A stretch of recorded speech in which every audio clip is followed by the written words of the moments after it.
गणस्थाचार्य संघ की जय।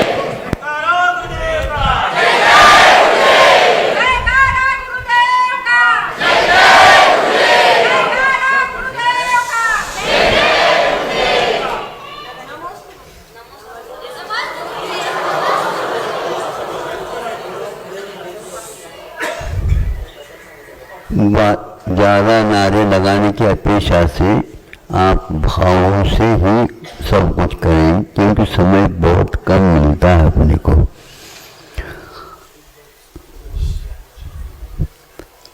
आप लोगों ने देखा होगा या नहीं भी देखा होगा, लेकिन हमने इसको देखा भी है, पढ़ा भी है। विचित्र सा है, लेकिन ये चित्र नहीं किंतु विचित्र है। क्या है? वर्षा काफी तेजी से हुई। अब यह स्थान कुंडलपुर की है। वर्षा रुकने के उपरांत हम ऊपर मिलना हेतु जा रहे हैं। चारों तरफ से इतने झरने प्रारंभ हो गए थे, सब अपने अपने लक्ष्य की ओर झरने जा रहे थे। उसी बीच में थोड़े से रुक करके हमने एक झरने की ओर देखा। आवाज तो हो रही है, लेकिन उस आवाज के साथ एक दृष्टि में वह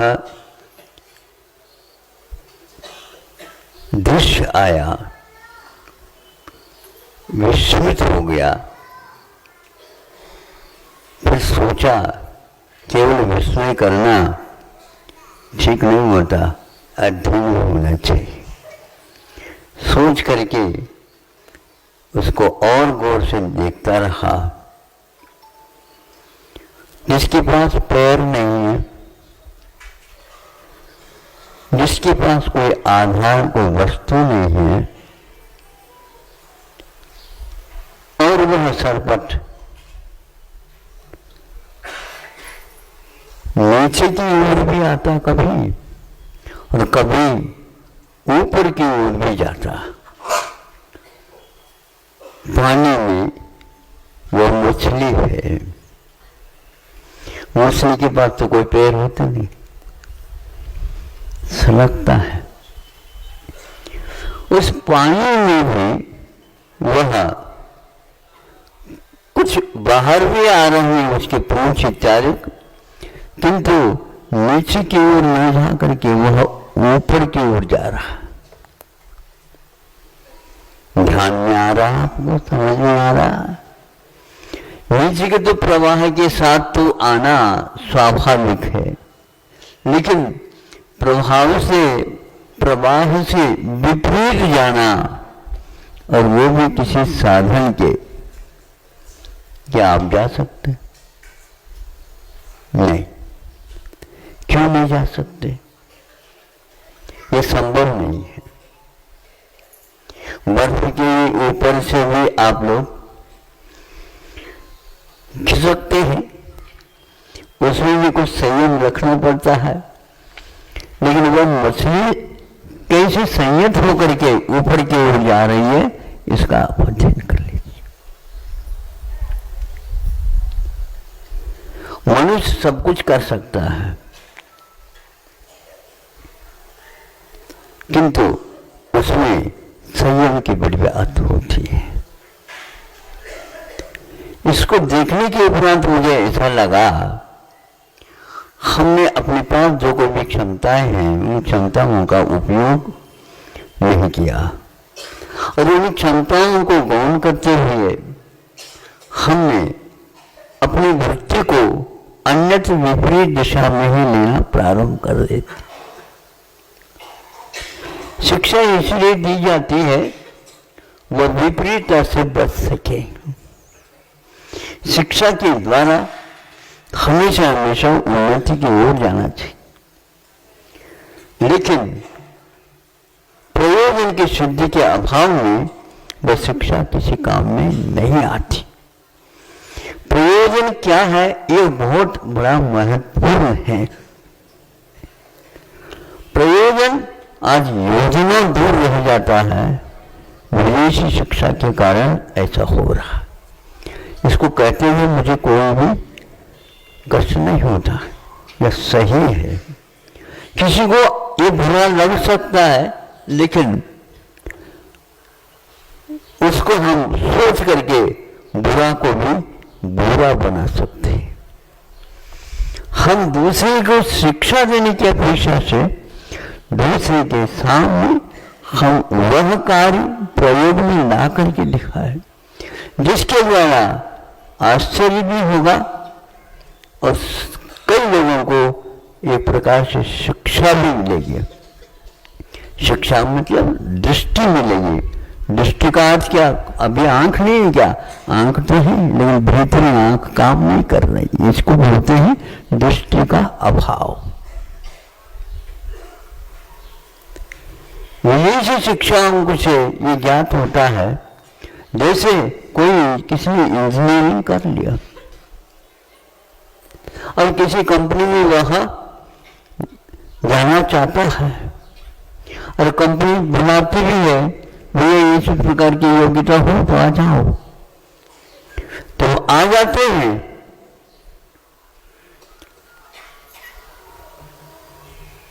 तो हमारे कंपनी में या आपको काम करना है, ये तो मुझे नहीं आता, हम ट्रेनिंग देंगे आपको, हम ट्रेनिंग देंगे आपको 2-3 महीने जो कुछ भी है। अब जो पढ़ा है वो काम में नहीं आएगा। सुन रहे हैं, वो पढ़ाई किस काम की, माता पिता को पूछ लो,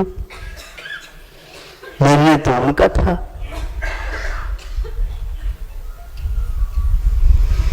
तो वह सोचता है ये जो बताएंगे वो अब सीखना होगा। ट्रेनिंग का अर्थ ये होता, जो सीख करके आया है उसमें कुछ और सुधार हो तो बात अलग है, और श्री गणेश पुनः करना होगा। श्री गणेश तो बहुत पीछे रह गए। श्री गणेश किसको बोलते हैं मालूम है आपको? श्री गणेश का था शुरुआत। अब पढ़ाई ट्रेनिंग की शुरुआत हो गई। कोई भी जो पढ़ा हुआ था वो काम में नहीं आ रहा। इस प्रकार की शिक्षा की प्रणाली ने भारत को पंगु नहीं बनाया, मुल्ला नहीं बनाया, बहरा नहीं बनाया, बनाया वह अंधा जो देश को देख ही नहीं पाता। किंतु जिसके पास आंख नहीं है वो प्रयोग करता है तो सीधे सीधे आपको वो बचाते हुए वो चला जाता है, अपना काम कर जाता है। यह नई शरीर को उसको शक्ति मिली है मछली को, तो उसके माध्यम से वह आपको महसूस कराता है, ऊपर की ओर चली जाती। ऐसी कौन सी विशेषता है उसके पास? आप श्वास ले रहे हैं, पानी में तो आप श्वास ले नहीं सकते, क्योंकि उस पानी में जो श्वास प्राण वायु है उसको ग्रहण करने के आपके पास कोई भी संरचना शरीर के पास नहीं है तो उसको स्वीकार कर सके। उस मछली के पास वह भी है, बहुत थोड़ी तो वहां तैर रही है, तैरते हुए श्वास भी ले रही है और वह विपरीत नीचे की ओर न जा करके पानी से बिल्कुल विपरीत दिशा में वो जा रही है। असंयम के घेराव में रहते हुए भी संयम यही काम करता है, करना चाहिए।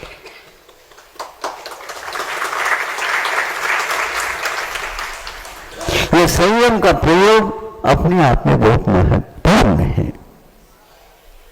इसी का नाम है, जहां पर सुविधा नहीं है, जहां पर प्रतिकूलता में ही, जहाँ से हमारे लिए शिक्षण मिला ही नहीं, मिलना भी नहीं है, फिर भी उसी के बीच में रह करके 5 इंद्रियों के विषय है, मन का विषय है, 5 इंद्रियों को बंद भी कर दिए हैं, लेकिन मन को कैसे समझा है?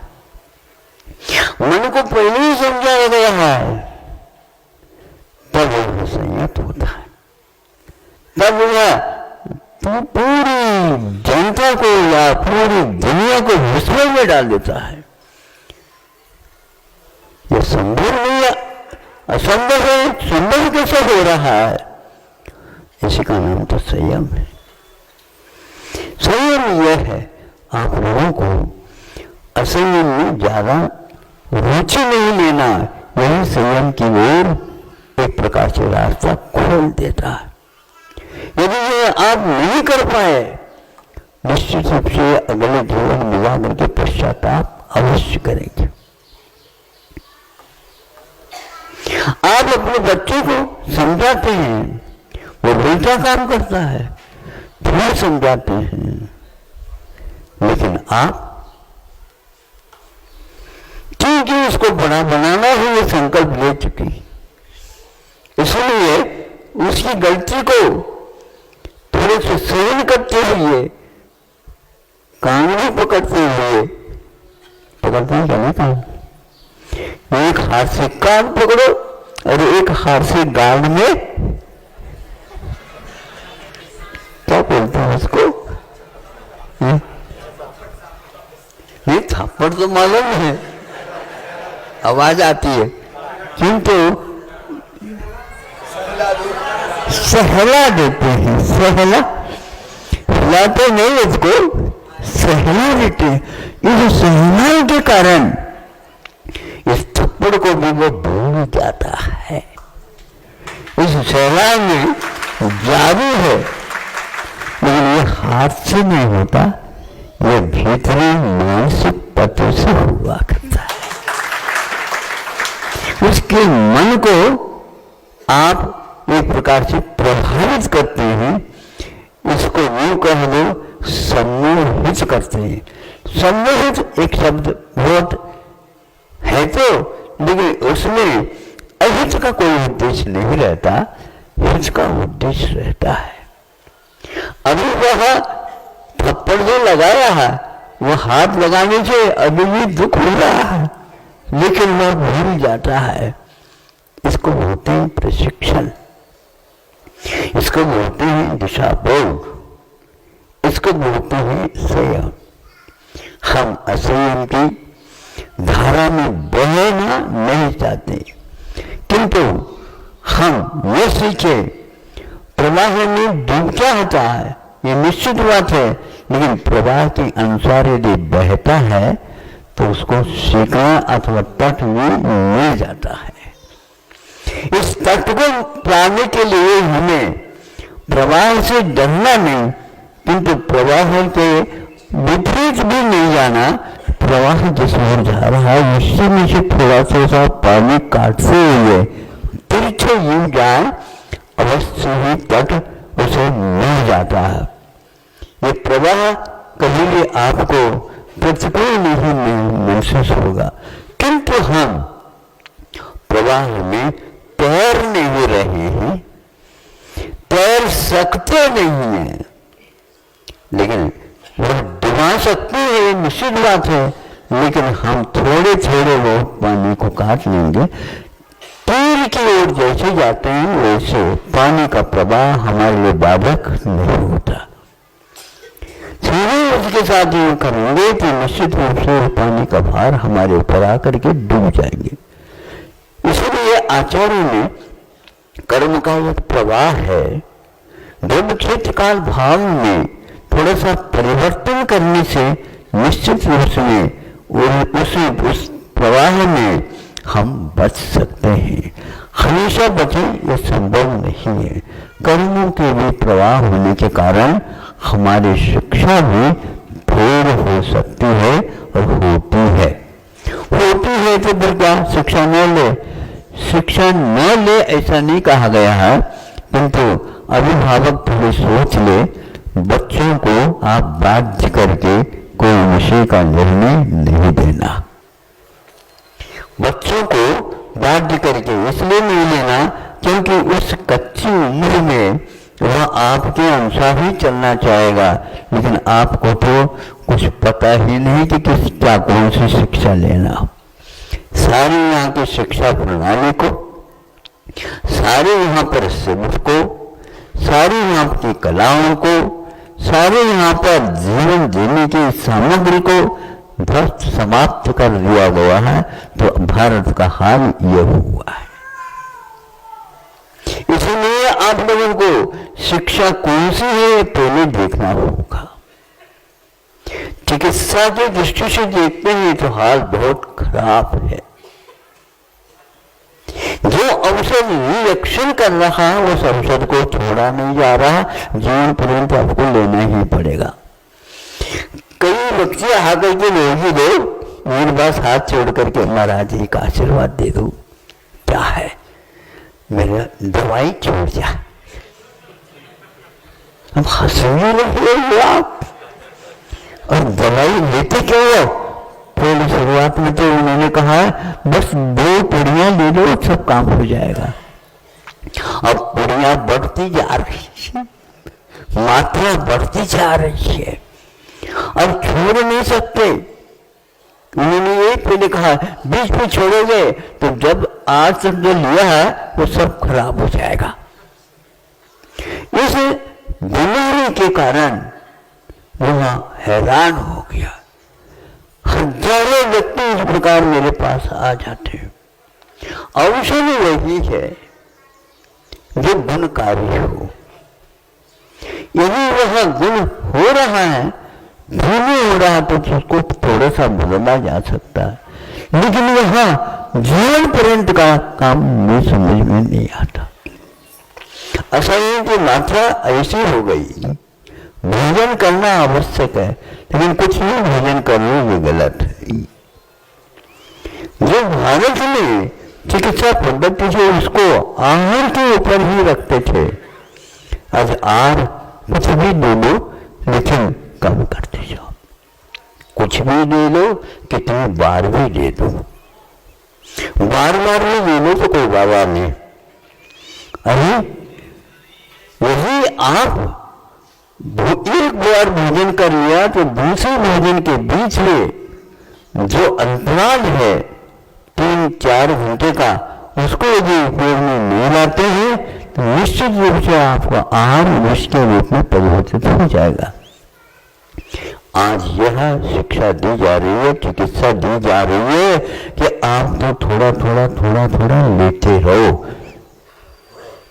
शक्कर की बीमारी, डायबिटीज, मधुमेह ठीक हो जाए, ठीक तो नहीं होगा किंतु आगे नहीं बढ़ेगा। कब रोकेगा? रोकना थोड़ा सा रोक तो जाएगा, लेकिन आप लेते चले जाओ। यह पाचन शक्ति के ऊपर बहुत बुरा प्रभाव डाल रहा है।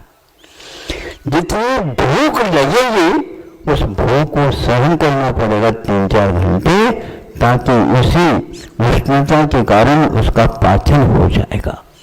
ये आज चिकित्सा में कोई नहीं बताता, इसलिए मैं कहता हूँ धीरे धीरे विश्व में सबसे ज्यादा ये शुगर की बीमारी है तो भारत में है, और शक्कर भी यहाँ पर काफी उत्पन्न होता है। गन्ना सुन लो पहले, इस गन्ने के चक्कर में आ जाओगे, गुड़ का अमृत आपको मिलेगा नहीं। गुड़ और शक्कर कोई विशेष वस्तु नहीं है, ये विज्ञान की करामत है, ये विज्ञान की कृपा है। उसके जो सत्य था उस सत्य को मालिश और मालिश के माध्यम से समाप्त कर दिया जाता है, और उस शक्कर से आप प्रभावित हो जाते हैं, और गुड़ की चाय भी आपको अच्छी नहीं लगती। गरीब लोग और किसान लोग उसी को पीते हैं, और आप इसको पीते नहीं। इसे शुगर की बीमारी गरीबों को नहीं होती, जो मेहनत ज्यादा करता है। और आप लोगों को तो गाड़ी में लुढ़कते रहते हैं, वो छोड़ेंगे नहीं।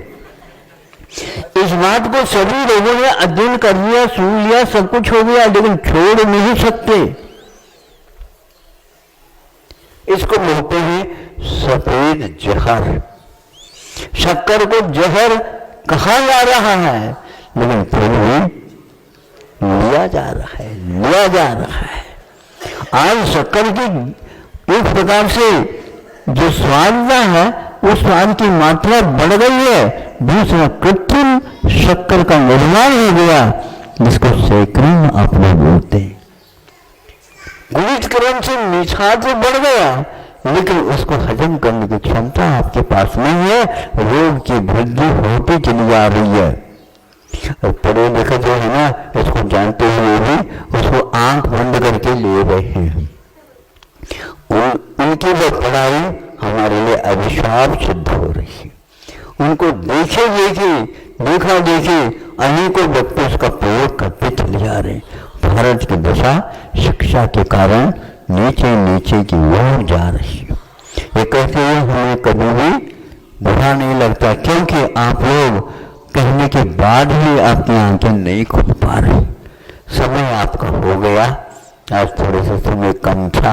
मसले के उदाहरण के माध्यम से आपकी गतिविधियां हमने आपके पास ही रखा है कि ट्रेनिंग लेकर के इन बच्चों को एक प्रकार से उस अध्ययन से वंचित करना आप लोगों ने सीखा है। अभी भी आपको यदि नींद ठीक में खुलती है तो मैं क्या कर सकता हूँ।